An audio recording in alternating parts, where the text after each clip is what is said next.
Hello, my name is Allie Snyder, and for my special population project, I will be talking about concussions. So, what is a concussion?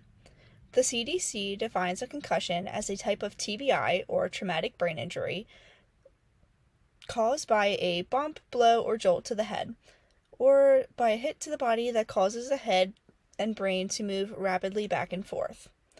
Causes may include sports, car accidents, falls, or other types of head trauma. And I have a diagram of different kinds of concussions on the right for you. First, we have a direct impact brain injury.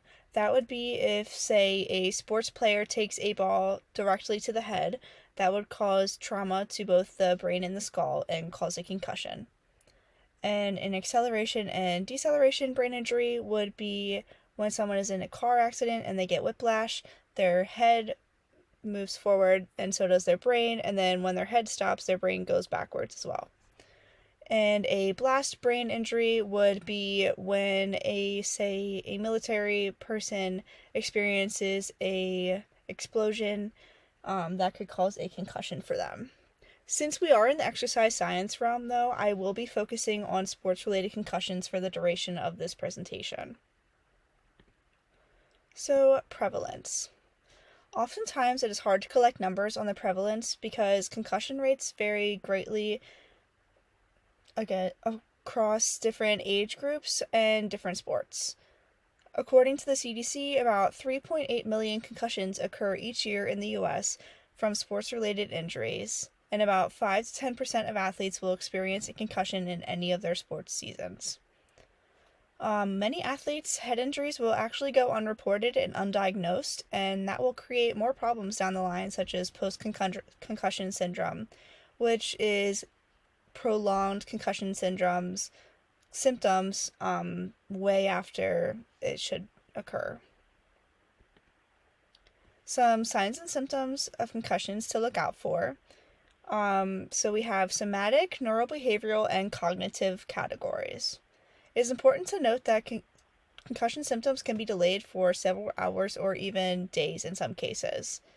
So, we have somatic symptoms include headache, nausea, vomiting, dizziness, light or noise sensitivity, numbness or tingling in hands, arms, legs, blurred vision or doubled vision, and tinnitus, which is a ringing in the ears. Neurobehavioral symptoms include drowsiness, fatigue, lethargy, sadness or depression, mood swings, nervousness or irritability, sleeping more than usual, or trouble falling asleep. Cognitive signs and symptoms include feeling slowed down, feeling not like yourself, in a fog, difficulty concentrating, and difficulty remembering things, whether it's things from the past or things that just occurred. Diagnosis. So, sideline screenings and diagnosis is, I would say, the most critical part of concussions. If any head injury is suspected, the player should immediately be removed from play.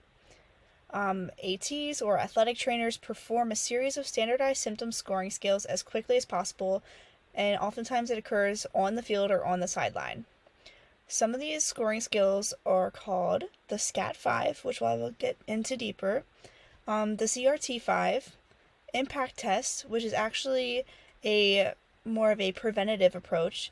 So a lot of schools will require their athletes to take this test before the sports season. It will ask them a series of cognitive thinking questions, and then if they are suspected of having a concussion, they will take it again and they will compare the results. And then there is a BEST test, which is a series of balancing tests. Some challenges to diagnosis. Concussions can present themselves differently from person to person, and not all concussions are the same. Not everyone's going to experience the same symptoms or the same timeline. And oftentimes athletes try to hide their symptoms because they fear that they're going to be missing out on crucial playing time, so they don't want to come forward and say that they are experiencing concussion symptoms. Okay, so the SCAT-5. These steps should be assessed immediately on the field or the sideline, like I said, for any athlete that is suspected of having a concussion before any other tests are done. So red flags, they include neck pain, tenderness, double vision, weakness or tingling, like I already said, severe or increasing headache, things like seizure or convulsion, loss of consciousness or deteriorating conscious state, vomiting or restlessness, agitated or combative. Observable signs are very similar. And if either of these things are noticed, the athlete should be immediately and safely removed from participation and evaluated by a physician. Step 3 would be a memory assessment. This is very short questions, more of where are we playing, who are you playing, what team do you play on, what's the score, things like that. And step 4 is a quick examination of vision, verbal response, and motor response. It's also important to note here the cervical spine assessment. So the cervical spine assessment includes is their neck hurting a lot? Is there suspected spine injury? Things like that, because if that is the case, you need to immobilize the patient right away and put them in a neck brace or a backboard. Okay, SCAT 5 Part 2, the off-field assessment. So after the first part is done, you want to move the athlete to a distraction-free environment and have them in a resting state. A lot of ATs do this in their office. So step 1 would be athlete background, if they had a previous injury before. Step 2 is a deeper dive into symptom evaluation. Step 3 is cognitive screening and concentration. This includes orientation, immediate memory, digits backwards, months in reverse order. And step 4, that's a neurological screen, and the balance test, that would be the best test that I already discussed. Step 5 is delayed recall, and step 6 is the decision that is made. So actually, if we go back to the last slide, we see the numbers here. So the person that is conducting the test will add up all the numbers that they have given their athlete, and if the number falls within a certain range, then the person will be most likely diagnosed with a concussion. So the effects of a concussion on the exercise response. So one of the effects of a concussion is exercise intolerance, or the inability to exercise at the level of intensity the athlete is typically used to or is expected to based on their skill level or their age. The first 48 hours after injury, a lot of athletes have reported that it seems as though exercise makes their symptoms worse, but actually this time frame has been challenged by many studies to test if the theory is actually true, which I will get into now. So, management. Recommendations vary from person to person. Everyone is different. A past theory is the term rest is best. So, in rest is best care, they would suggest that the athlete does not participate in any exercise for as long as up to 2 weeks or more, as long as symptoms are occurring.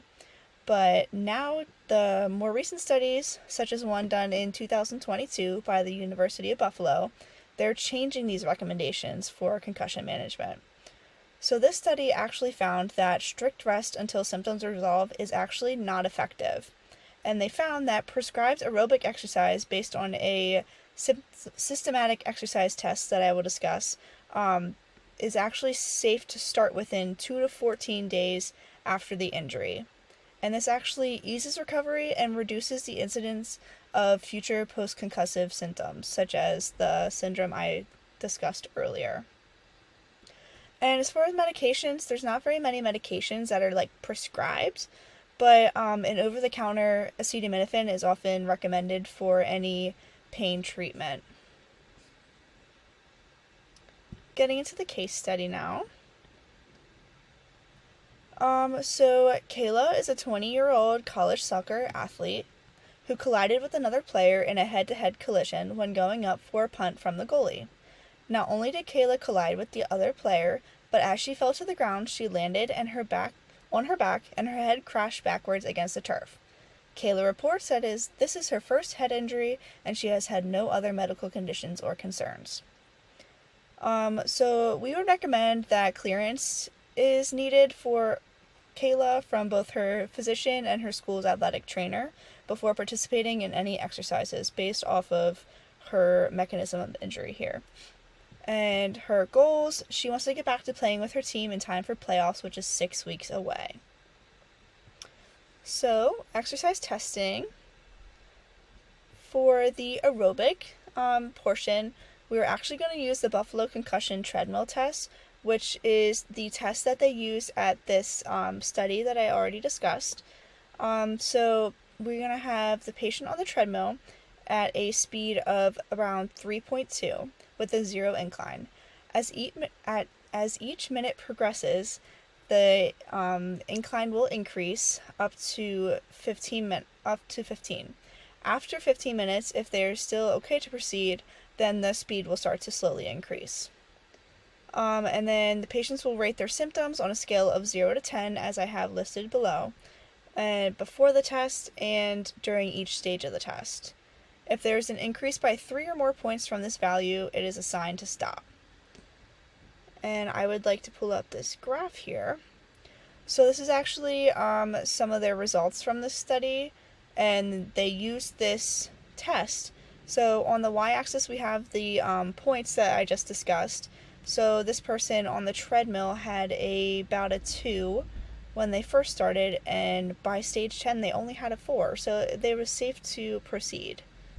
The bike test actually had better results, and it seemed like it only went up by around 1 point, which is very interesting. Back to testing. Okay. Resistance testing, I would suggest a static hand grip strength test or a modified RM squat test if the patient is up for it.